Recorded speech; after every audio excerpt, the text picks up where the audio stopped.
Namaste, everyone, and welcome to day 4 of the series Yoga for Better Health. Today's topic is digestion. What is digestion? In very simple terms, digestion is the ability of a person to digest food. But the definition goes a little more deeper than that. Digestion is the process by which your body converts food into nutrients required for energy, growth, and cell repair. Now, this is our digestive system. What happens most of the times when we talk about digestion, we only think about stomach. We think only stomach is doing the digestion part. But please know that digestion begins from the mouth. Okay, so these are the parts of digestion: mouth, esophagus, stomach, liver, gallbladder, pancreas, small intestine, large intestine, rectum, and anus. So digestion begins in the mouth, ends at the anus. So the digestive tract, also known as the gastrointestinal tract or the GI tract, is a twisted pipe-like structure that passes from the mouth and comes to the anus. It consists of muscles which help in the movement of food through the tract.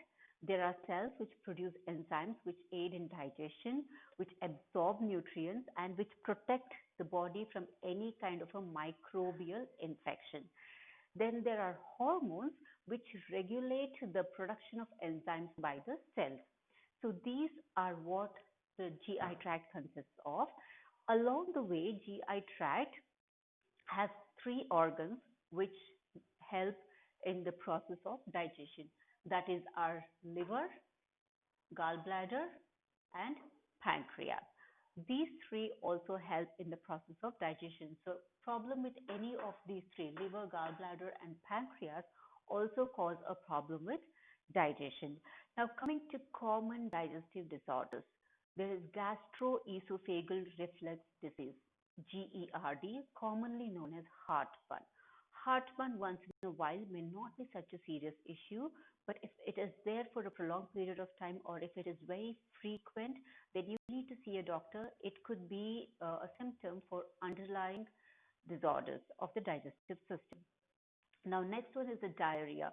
That is the watery stool or loose motion as we know it as. Again, diarrhea is divided into three types. One is acute diarrhea, which lasts for a day or two, which could be due to food poisoning or bacterial or virus infection.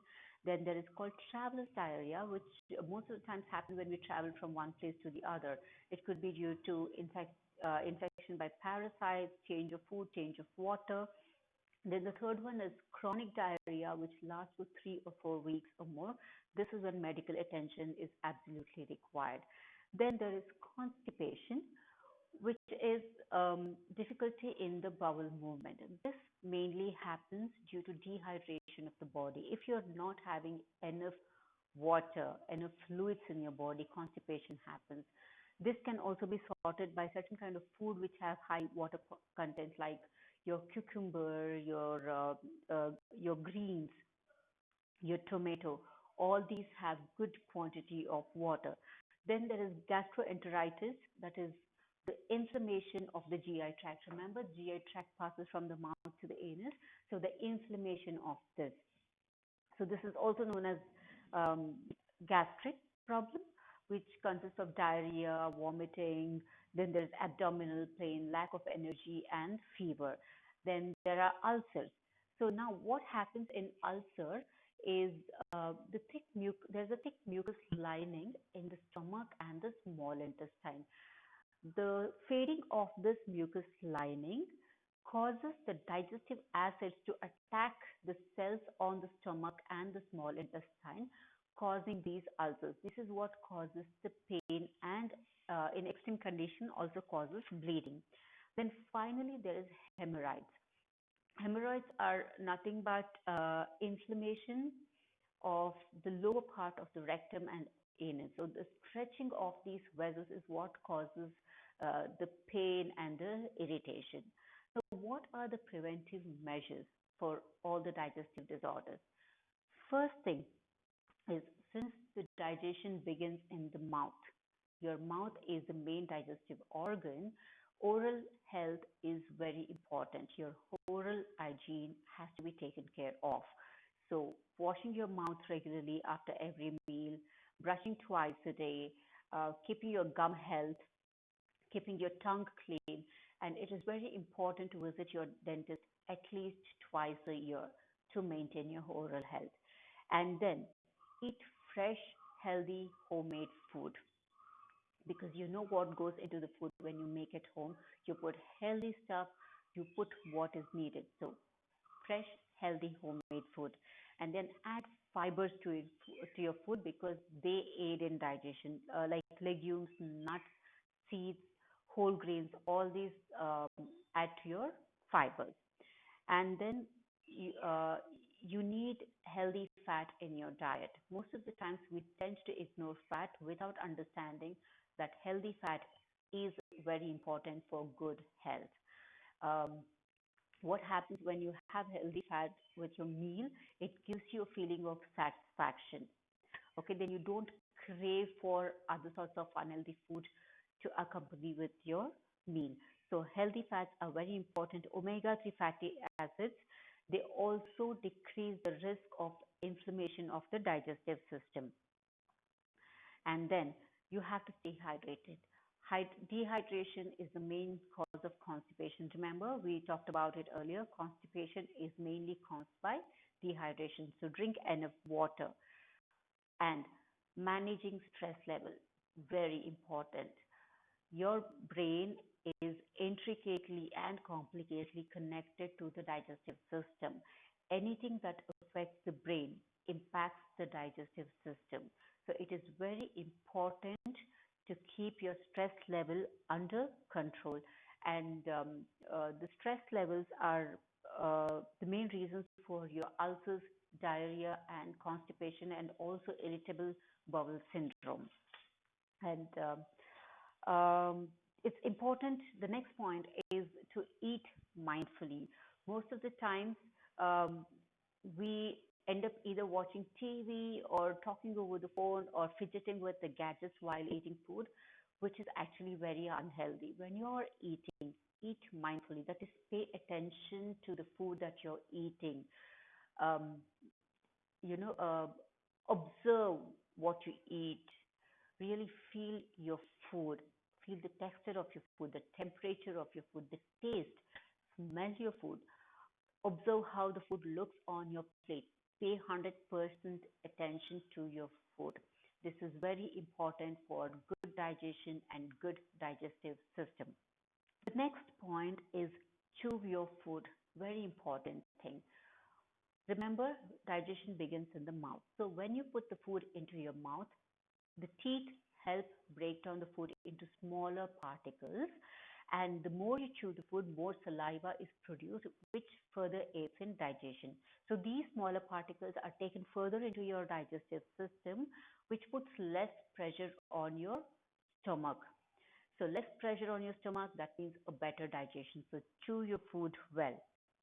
And then finally, get moving. Any kind of a physical activity is very important to keep your body active and which further helps in better digestion.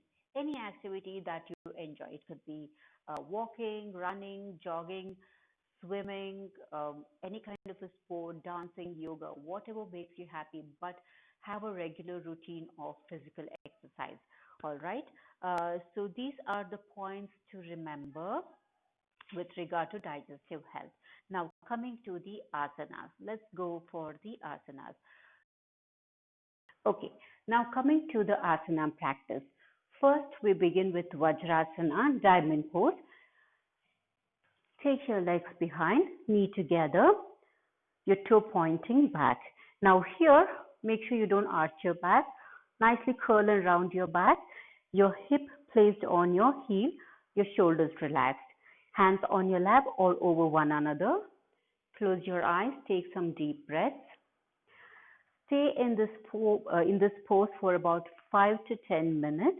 If it's very difficult or painful to sit on the floor or the mat, either at the shin or at the feet, you can roll a towel and support where it hurts, or you can also use thin cushion. or you can also sit on the bed and do it.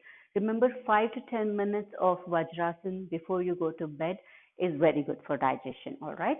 So from here, bring your legs forward, shake them out, flex the toe, raise your hands up, take a deep breath in. As you breathe out, reach out to your feet. If it's difficult to reach out to the feet, you can use a strap to the mid of the feet, or you can use a dupatta or a scarf. Remember, the idea or the focus is to stretch the spine and the leg muscles.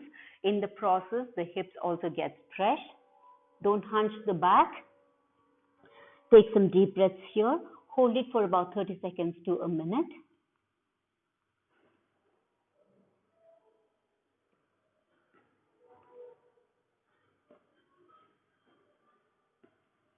Come up and release. The next one is Gomukhasana or the cow face pose. Fold your left leg first, your foot going back, and right leg over it.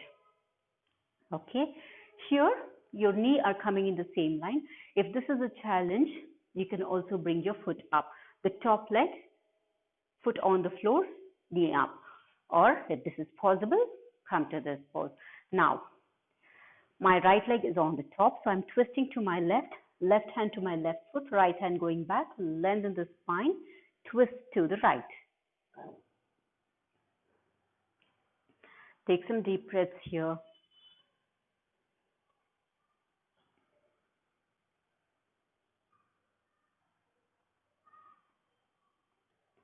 Turn forward, release. Now change legs. Right leg going down, left leg coming over.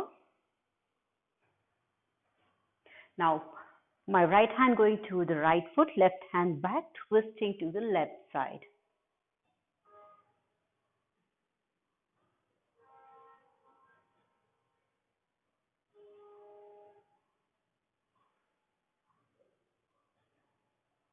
And release. If you are a beginner, what I would suggest is start from holding the poses for about 30 seconds and slowly you can build up. Even if you're getting out of the pose in between and then getting back to it, that's absolutely fine. But at least start with 30 seconds. And as you go up, you can build it to about 3 or 4 minutes, depending on how much you want to do and how much your body can take. Now, from here, take your legs back, come on your belly. Okay, here, first coming to Dhanurasana, bow pose. Fold the legs behind, hold your ankle. The idea is to come up on the belly. Inhale, lift your chest, lift your legs, tie off the floor, come up. Exhale, down. Inhale, exhale, inhale, exhale, inhale, exhale. Remember, you need to do it at least 8 to 10 times, all right? Now, next one coming to Bhujangasana, Cobra pose. Hands next to your chest, spread out the fingers, your toe pointing back, your feet closer or slightly apart, both are fine. Inhale, exhale. Inhale, shoulders away from your ears. Exhale. Inhale, exhale. Again, do this about 8 to 10 times. Okay, now turn on to your back. Next one, coming to Pavanamuktasana. This asana is extremely good for people with gastric problem and if you have bloating. Okay, this can also be done during periods when women experience bloating. Bring your hands over the head, stretch your legs forward. Inhale, relax. Exhale, bring one knee up, lift up the shoulder, crunch your belly. Inhale, release. Go alternate legs. Inhale. Exhale, bring up. Inhale, release. Exhale. Inhale, exhale, inhale. Do that about 10 times. Now let's go both legs together. Inhale, relax, stretch the body. Exhale, come up. Inhale, exhale, inhale, exhale, inhale, exhale. Remember, do it 8 to 10 times. Now next one, coming to Setu Bandhasana, the bridge pose. This, this is one of the most common asanas for most of the ailments. So we do it almost every time, okay? So your knee and your feet hip width apart, your toe pointing forward, your heels closer to where your hands can touch them. From here, inhale, rise up, exhale. Inhale, all the way to your shoulders, exhale. Inhale, exhale. Engage your feet, press down your feet as you lift your hip up. Inhale, exhale. So that is your Setu Bandhasana or the bridge pose. And finally, a little advanced pose, Chakrasana. Please do this only if you're very sure of it or if you have some help around you who could help you do this asana. I'll show you the variations of it. First one is you bring your hands next to your ears, fingers facing forward, your feet slightly up, more than hip width apart. Okay, from here, lift up, bring the top of the head on the floor. Your back is off the floor. Okay, stay here for beginners. When you come back, bring the back of the neck on the floor. Beginners only stay there. If you're confident, if your shoulders open, if your arm strength is good, then you go further. So here, press the feet down, lift.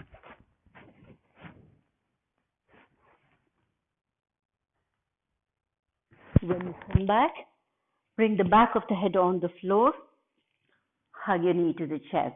So hold there for as long as you can, maybe beginning from 15 seconds, 1-5. Okay, good. So slowly come up to sitting. Are the practices for better digestion?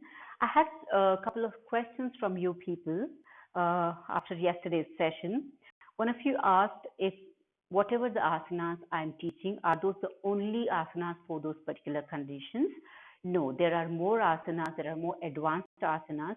Whatever I'm teaching you in this series are the very basic ones, something that everybody can follow. Advanced asanas come as your practice advances further. So if you want to take your practice further, please go to a teacher who would be able to guide you better. Then the second question is, can I practice yoga after surgery? Most certainly you can, but only with the consent of your doctor. You first need to check with your doctor, see what your health condition is, and then take a call.